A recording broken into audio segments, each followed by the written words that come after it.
enfin!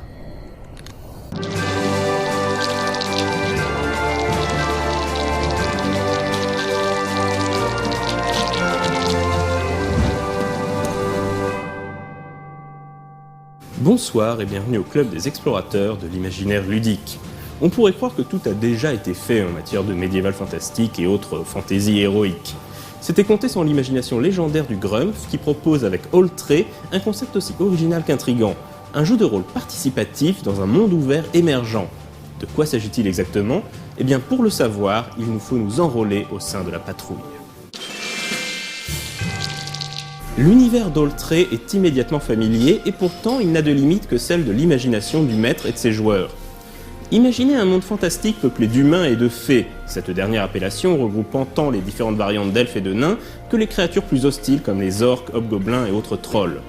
Jadis le monde était uni sous la bannière d'un empire millénaire, mais le terrible roi sorcier, serviteur du père des monstres, amassa une armée de créatures malfaisantes pour déferler sur les terres impériales. La guerre fut terrible, et s'il fut victorieux, l'Empire ne s'en remit jamais vraiment.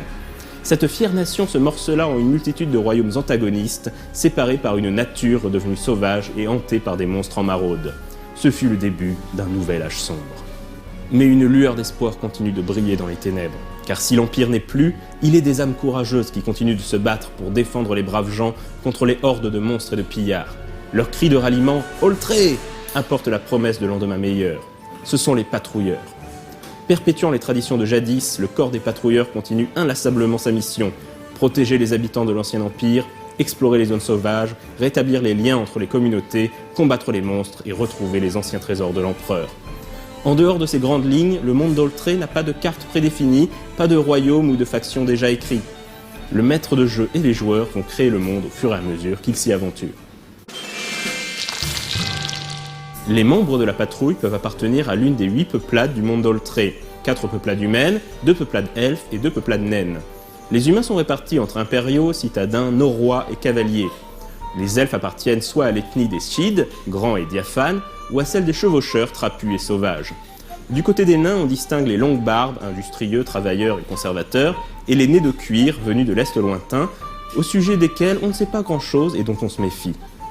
Chaque personnage sera également défini par une motivation, par exemple archéologue, mystique ou tueur de monstres. Le personnage dispose aussi de 3 points à répartir entre 3 vocations que sont soldat, voyageur et érudit. Il aura également un certain degré d'initiation au sein du corps des patrouilleurs. Peut-être est-il un héritier, né et élevé au sein de la patrouille, un adopté, l'ayant rejointe durant l'adolescence, ou un pèlerin fraîchement recruté. Selon son ancienneté dans la patrouille, le personnage aura ensuite accès à plus ou moins de points à répartir entre différents métiers qui sont autant de compétences. Les personnages ayant moins d'ancienneté auront moins de compétences mais compenseront avec des cartes d'exaltation et de persécution qu'ils pourront utiliser durant les parties. Concrètement, Oltré utilise des dés à 8 faces, des cartes et un damier à hexagone sur lequel sera dessinée la région explorée au fur et à mesure de la partie. À chaque hexagone traversé, les joueurs piocheront une carte qui définira ce qu'ils trouvent sur cette case. Par exemple, une rencontre. Un jet de dés déterminera ensuite le niveau de danger. Mais ce sera alors aux joueurs ayant pioché la carte de décrire et proposer la teneur de la rencontre selon les critères obtenus. Par exemple, on sort de la forêt et on tombe sur un campement d'hobgoblins. Le meneur de jeu pourra rebondir là-dessus afin de faire avancer l'histoire. Voilà ce qui fait la grande originalité et la grande force d'Oltré. Le système de jeu est conçu pour que les joueurs ne se contentent pas de subir l'histoire racontée par le meneur, mais qu'au contraire ils y contribuent, ils l'enrichissent et ils la fassent évoluer. Lorsqu'il s'agit de résoudre une action, les joueurs lanceront 3 dés 8 de couleurs différentes. L'un d'eux est le dé de maîtrise, le second le dé de prouesse et le troisième le dé d'exaltation.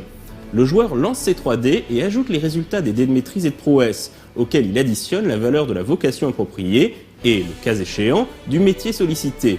Il s'agit de faire un score total supérieur ou égal à un seuil de réussite allant de 10 à 28, tout en sachant que les dés sont explosifs, c'est-à-dire qu'on peut les relancer si l'on obtient un 8.